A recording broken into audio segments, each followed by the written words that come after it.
네, 안녕하십니까. 오늘은 7월 17일 목요일입니다. 우리 다 같이 기도로 시작하도록 하겠습니다. 하나님 감사합니다.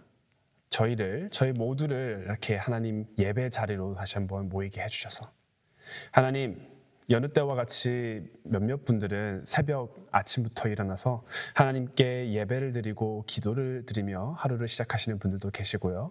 어떠한 분들은 하루 일을 보는 도중에 잠시 시간을 내서 하나님 예배 안에서, 하나님의 임재 안에서 쉼을 가지시는 분들도 계십니다. 어떠한 분들은 하루를 끝맺추고 하나님께 기도로 봉헌하는 마음으로, 하나님께 드리는 마음으로 예배를 드리시는 분들도 있을 거라 생각합니다. 하나님, 저희가 지금 현재로서 몸과 마음이 서로로부터 좀 떨어질 수 있을지언정 하나님, 저희를 이렇게 예배 자리로 모이게 해주신 것은 하나님이시고요. 저희를 하나님의 자녀로 만드신 분들도 하나님인 줄로 믿습니다. 또한 하나님, 저희 모두를 서로에게 형제 자매 맺게 해주신 것도 다 하나님의 은혜인 줄로 믿습니다. 그렇게 저희가 이렇게 예배를 드릴 때에도 하나님, 서로 몸은 멀어져 있을지언정 하나님, 저희를 하나님의 교회로, 하나님의 백성들로 다시 한번 묶어주시고 서로를 사랑할 수 있게 하여 도와주시옵시고, 하나님을 믿는 세상에 복음을 전할 수 있는 그러한 성숙한 공동체가 될 수 있도록 또한 인도하여 주시옵소서. 하나님, 오늘 하나님께서 주시는 이 디모데전서의 말씀으로 저희의 마음속에 어떠하면 하나님 백성이 될 수 있는지를 다시 한번 기억하게 하여 주시옵시고, 하나님을 위해서 살 수 있는 그러한 아름답고 멋있는 삶을 살 수 있도록 또한 인도하여 주시옵소서. 감사드리며 이 모든 말씀 예수님의 이름으로 기도드렸습니다. 아멘. 네, 지금 이 시간 우리 다 같이 찬송을 하나 부르도록 할까요? 오늘 찬송은 찬송가 450장 내 평생 소원 이것뿐인데요. 우리 다 같이 몸은 멀어져 있을지라도 우리 다 같이 한 마음, 기쁜 마음으로 찬양을 부르도록 하겠습니다.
오늘 하나님께서 주시는 말씀은 디모데전서 마지막이죠.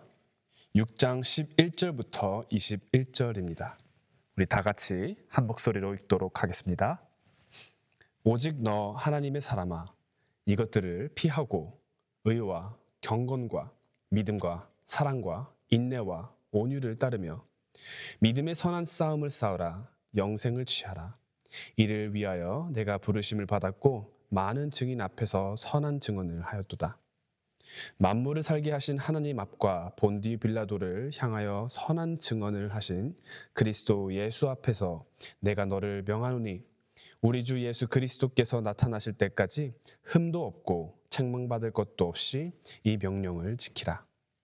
기약이 이르면 하나님이 그의 나타나심을 보이시리니 하나님은 복되시고 유일하신 주권자이시며 만왕의 왕이시며 만주의 주시오. 오직 그에게만 죽지 아니함이 있고 가까이 가지 못할 빛에 거하시고 어떤 사람도 보지 못하였고 또 볼 수 없는 이시니 그에게 존귀와 영혼과 권능을 돌리지어다. 아멘. 내가 이 세대에서 부한 자들을 명하여 마음을 높이지 말고 정함이 없는 재물에 소망을 두지 말고 오직 우리에게 모든 것을 후히 주사 누리게 하시는 하나님께 두며 선을 행하고 선한 사업을 많이 하고 나눠주기를 좋아하며 너그러운 자가 되게 하라. 이것이 장래에 자기를 위하여 좋은 터를 쌓아 참된 생명을 취하는 것이니라. 디모데야, 망령되고 헛된 말과 거짓된 지식의 반론을 피함으로써 내게 부탁한 것을 지키라. 이것을 따르는 사람들이 있어 믿음에서 벗어났느니라. 은혜가 너희와 함께 있을지어다. 아멘. 사람들은 종종 시작이 반이다라고 말합니다. 그러나 신앙에서는 끝이 훨씬 더 중요한 것 같습니다. 마치 마라톤과 같이 말이죠. 마라톤을 뛰는 사람들에게 가장 위험한 구간이 어딘지 아십니까? 제가 언제 한번 말씀을 드린 것 같은데 바로 마지막 몇 킬로미터입니다. 다 왔다고 방심했다가 계속해서 멋모르고 조심하지 않고 달리다가 다리에 쥐가 나는 경우도 많고요. 부상이 나기도 하고 또 어떤 심한 경우에는 심장에 무너져서 완주를 못하는 경우도 있습니다. 오늘 바울은 젊은 목회자인 디모데에게도 마지막까지 믿음을 지키라라는 도전과 격려를 주고 있는데요. 우리의 신앙도 참 마찬가지인 것 같습니다. 한때는 뜨거웠고 한때는 눈물로 예배를 드렸지만 지금 그 믿음을 간직하고 있는가? 끝까지 지키며 살아가고 있는가? 오늘 예배와 기도의 시간 동안 이 물음이 우리 모두에게 우리의 신앙을 점검하고 우리가 얼마나 그 믿음을 잘 지키고 있는지 그러한 시간이 될 수 있기를 기도합니다. 자, 오늘 본문은 디모데 전서를 끝맺는 사도 바울의 마지막 권면의 말씀입니다. 디모데 전서에서는 바울이 디모데에게 교회를 향한 잘못된 행동이나 교리를 직면하고 교회를 올바른 방향으로 인도할 것을 권면합니다. 그리고 디모데 개인에게도 오늘 본문에선 의와 경건을 강조하고 권면하는데요. 이 본문의 말씀은요, 디모데에게만 적용하고 디모데에게만 하는 하나님의 말씀이 아닙니다. 이것은 우리 모든 하나님의 자녀들에게도 적용되는 말씀입니다. 11절에서 사도 바울은 디모데를 가리켜 이렇게 말하죠. 하나님의 사람아. 자, 이 말씀은요, 디모데를 목회자의 신분으로 부른 것이 아니고요. 그런 호칭이 아니고 하나님께 속한 사람, 하나님이 택하시고 부르신 자라는 뜻으로 사도 바울이 말을 한 겁니다. 자, 그렇다면은요, 하나님의 사람인 이 바로 에베소 교인분들, 그리고 우리 모두 사랑하는 우리 샌프란시스코 중앙장로교회 모두에게도 해당되는 말씀이라는 것을 알 수 있습니다. 그리고 오늘 바울이 우리에게 권면하는 것은요, 크게 세 가지로 볼 수 있습니다. 첫 번째는 바로 피하라는 것인데요. 무엇을 피하냐? 바로 어제 본문에서 나왔던 두 종류의 사람과 같은 그러한 마음가짐을 말씀하는 건데요. 어제 본문에서 사도 바울은 두 종류의 사람을 말하죠. 그리스도의 말씀과 경건함을 따르지 않는 자, 그리고 돈을 사랑하는 자. 이 두 부류는요, 각각 교만과 우상숭배로 요약할 수 있습니다. 교만이라는 것은요, 나 자신을 예수 그리스도의 권위와 말씀보다도 높이는 그 마음가짐입니다. 내가 우선이 되고 내 생각과 말이 하나님의 말씀보다 앞설 때, 그렇게 앞서게 된다면요, 당연히 하나님의 말씀이 우선시되는 사람들과는 분쟁이 일어나게 되겠죠. 그리고 그러한 사람들이 바로 교회 공동체 안에서 분열과 갈등을 일으키게 되는 것입니다. 두 번째로 돈을 사랑하는 자, 곧 우상 숭배자입니다. 사도 바울은 돈을 사랑함이 일만하게 뿌리라고 말을 합니다. 이게 왜일까요? 돈 자체는 사실 나쁜 것이 아닙니다. 그러나 돈은 우리의 마음의 방향을 드러내는 도구가 되기도 하죠. 우리 마음속에 정말로 원하는 것들이 몇 가지가 있을 테죠. 우리가 정말로 원해야 되는 것은 하나님인데, 우리가 정말 가끔 원하는 것은 평안하고 쉽고 내 자신이 더 인정되고 더 드높여지고, 그리고 우리가 돈을 원하는 것은 바로 우리가 원하는 이런 죄악적인 원함이 있기 때문입니다. 어떠한 사람들은요, 돈으로 평안을 얻으려 하고요. 어떠한 사람들은 즐거움, 어떤 사람들은 힘, 성공, 인정. 다 결국 돈이 하나님보다 더 큰 가치가 되어버리게 됩니다. 그리고 이것이 바로 현대판 우상 숭배입니다. 하나님의 사람이라면요, 이 두 가지, 교만과 우상 숭배를 철저히 피해야만 합니다. 그리고 이것은요, 우리가 오늘은 이렇게 해보고 다음에는 좀 안 될 것 같으니까 오늘은 하지 말자, 이런 것은 선택사항이 아닙니다. 하나님의 사람으로서 당연시 되어야 하는 것입니다. 보디빌더들을 보셨습니까? 보디빌더들처럼 자기 관리가 정말로 철저한 사람들은 제가 본 것 같지 않습니다. 그 사람들은요, 정크푸드나 햄버거, 핫도그 이런 거를 안 먹습니다. 그 사람들이 그런 것들을 싫어해서 그런 것이 아니고요. 물론 햄버거 맛있는 거 잘 알고 있을 겁니다. 그리고 정크푸드 정말로 자극적이고 맛있는 거 알고 있을 겁니다. 그렇지만 그들의 목표, 그들의 삶은 바로 몸을 가꾸고, 그리고 몸을 보여지게 해야 하는 것이 목적이기 때문에 정크푸드나 햄버거 이러한 것들은 맛있기는 하겠지만 자기들이 원하는 자기들의 아이덴티티나 목적에 방해가 되기도 하고 위험이 되기도 합니다. 그렇기에 그 사람들은 웬만하면은 거의 보려고도 하지도 않습니다. 보면은 유혹이 되기도 하기 때문이겠죠. 그렇다면은 하나님의 사람들은 어떠해야 할까요? 하나님의 사람들은 하나님이 중요시 여겨야 되고, 하나님의 뜻에 우리의 목적과 우리의 아이덴티티가 있어야 되는데, 다른 것들에 눈을 들리고 내 자신이 중심적이게 된다면은 우리는 하나님의 백성이 아니게 될 것입니다. 자, 두 번째로 권면하는 것은요, 바로 의와 경건, 믿음과 사랑, 그리고 인내와 온유를 따르라라는 것입니다. 자, 그렇다면 사도 바울은 우리가 어떻게 의롭고 경건한 삶을 따라가라고 할 수 있을까요? 답은 의외로 좀 간단한 것 같습니다. 바로 피해야 할 것을 피하는 것과 정반대대로 살아가는 것입니다. 그리고 그것이 바로 오늘 본문에서 사도 바울이 말하는 권면에 따라가는 그런 방법이죠.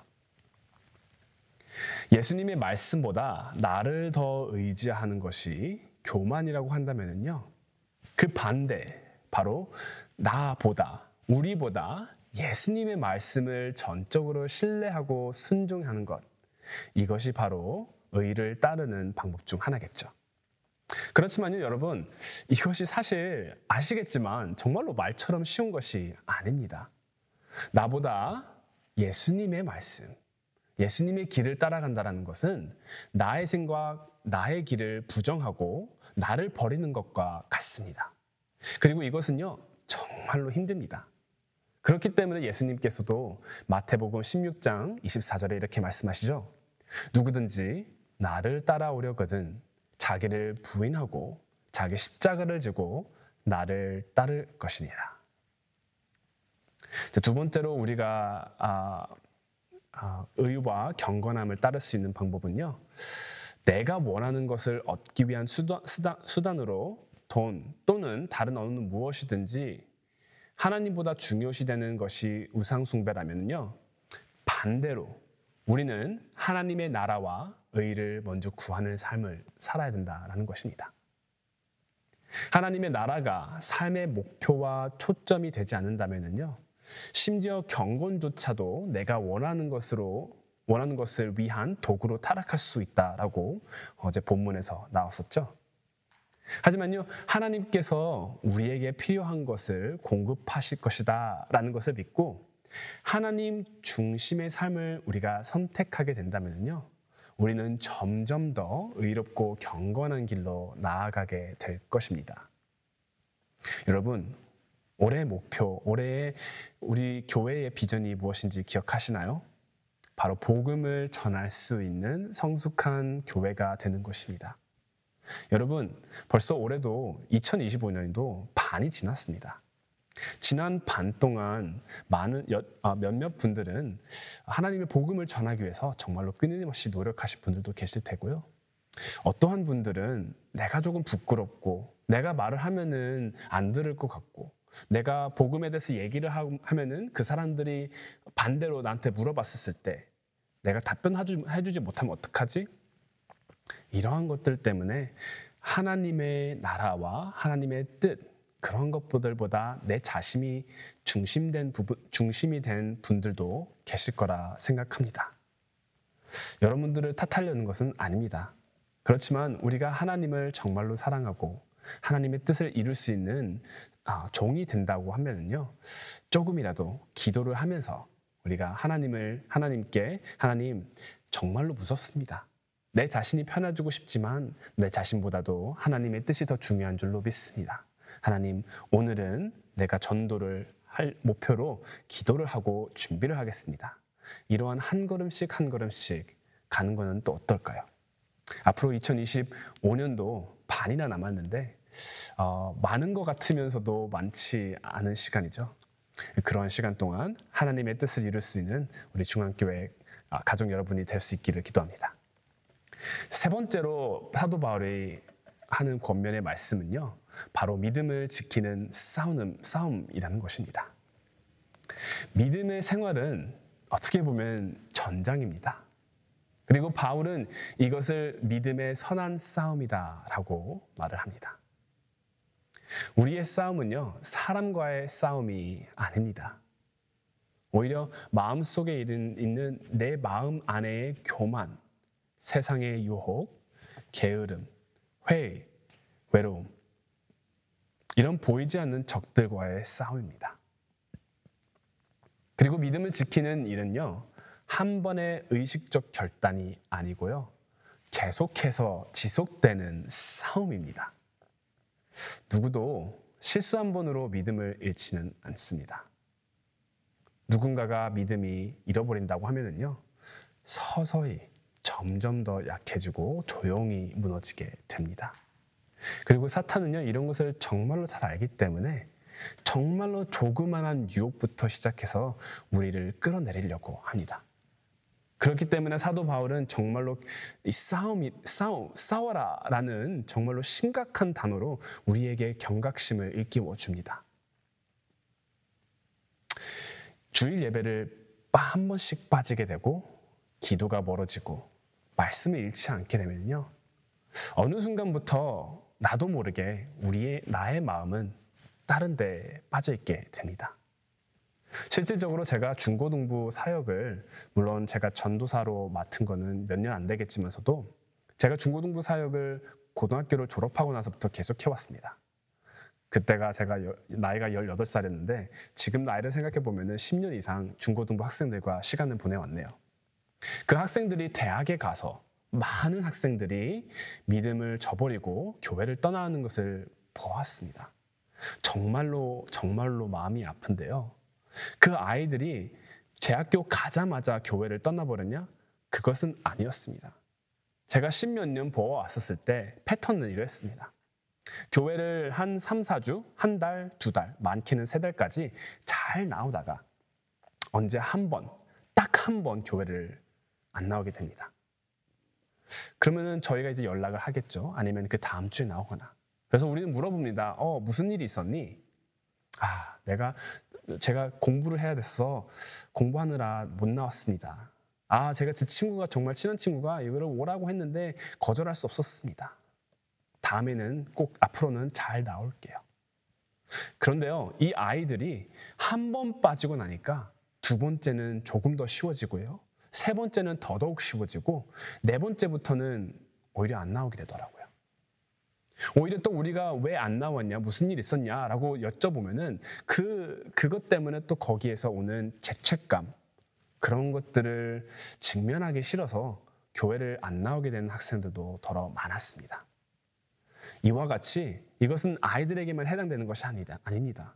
어른들에게도 해당이 되기도 하고 특히나 목회자 같은 저에게도 해당되는 말씀이기도 합니다.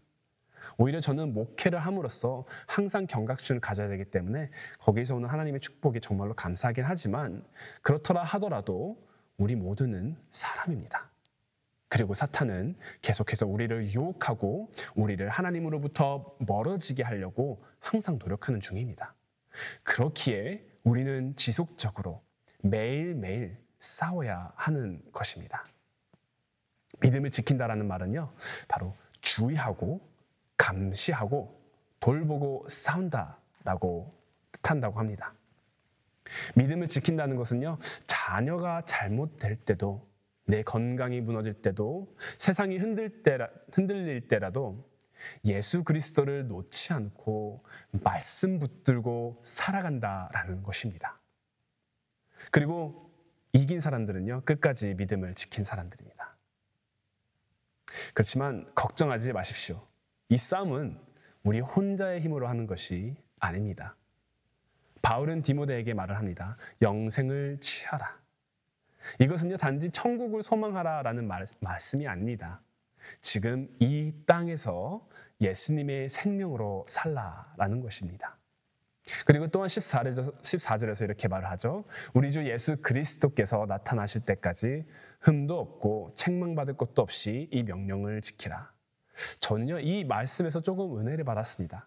왜냐하면은요, 사도 바울이 해주는 이 말씀은요, 우리가 단순히 종교적으로 지키는 이 믿음이 아니고요, 하나님과 예수님과의 관계가 있기 때문에, 하나님을 알기 때문에, 하나님의 백성으로서, 하나님의 자녀된 자로서 예수님께서 오실 그 기다리는 마음으로 오늘의 믿음으로 사는 사람들이라는 것을 그 말로 들렸습니다. 여러분들의 이 싸움은요, 혼자 힘으로 하는 것이 아닙니다. 우리를 살려주시고 구원해주시고 그리고 우리에게 성령을 주시는 그 예수님과의 관계, 주시는 그 힘으로 우리는 싸우고 믿음을 지켜내는 것입니다. 사랑하는 성도 여러분, 신앙의 여정은요, 결코 짧은 경주가 아니죠. 50m 달리기가 아니고 인내로 버티는 마라톤입니다. 그리고 그 여정에는 늘 싸움이 있고 유혹이 있을 수도 있습니다. 그렇지만요, 사랑하는 우리 중앙교회 가족 여러분, 믿음을 지킨다는 것은 주님을 향한 충성과 말씀을 향한 사랑과 복음을 향한 헌신을 포기하지 않은 삶인 줄로 믿습니다. 우리 함께 끝까지 믿음을 지키십시다. 예배를 드리던 과거보다 오늘 내 자세가 더 중요한 줄로 믿습니다. 눈물 흘리던 어느 옛날의 감동보다도 오늘 내가 어떻게 하나님의 말씀을 지키고 하나님의 말씀을 붙들지, 그 선택이 중요합니다. 한때가 아니라 지금도 주님을 따르는가, 이것이 믿음입니다. 주님이 오실 그날까지 흠도 없이 책망받을 것도 없이 그 믿음의 길을 기쁨으로 달려가시길 바랍니다. 그리고 그때 우리 사랑하는 가족교회 여러분들이 예수님으로부터 잘하였도다, 착하고 충성된 종아라는 말을 들을 수 있기를 바랍니다. 기도하겠습니다. 하나님이 감사합니다. 저희를 구원해 주셔서, 그리고 하나님 저희를 거듭나게 해주셔서 정말로 감사드립니다. 예수 그리스도로 인해서 우리는 새로운 사람이 된 줄로 믿습니다. 새로운 사람으로 된 사람들로서, 하나님의 자녀된 자들로서, 하나님의 백성이 된 자들로서 하나님 그에 합당한 삶을 살 수 있도록 인도하여 주시옵소서. 세상적인 유혹, 그리고 세상적인 교리나 교만, 우상숭배 등보다도 하나님의 의와 경건, 사랑, 온유, 이러한 것들에 저희의 초점을 맞추게 해주십시고 하나님의 나라를 꿈꾸는 그런 삶을 살 수 있도록 인도하여 주시옵소서. 저희가 하나님을 원하는, 하나님을 위한 삶을 살 때에도 하나님, 저희는 또한 걱정 또한 있습니다. 하나님의 위한 삶을 살더라도 어떻게 이러한 것들이 충족될까? 이런 것들이 어떻게 공급이 될까? 이런 걱정이 많겠지만 하나님, 다시 한번 예수님의 말씀을 붙들고 하나님의 나라를 쫓는 자들은 하나님께서 부족한 것들을 채워주실 거다, 이러한 말씀을 붙들고 믿으며 오늘 하루도 하나님을 위한 삶을 살 수 있도록 인도하여 주시옵소서. 그러므로 인해서 하나님께서 우리를 그 언젠가 맞이하여 주셨을 때 우리를 책망의 말씀이 아닌 칭찬의 말씀으로 우리를 맞이해 줄 수 있는 그러한 멋진 삶을 살 수 있도록 인도하여 주시옵소서. 감사드리며 이 모든 말씀 예수님의 이름으로 기도드렸습니다. 아멘.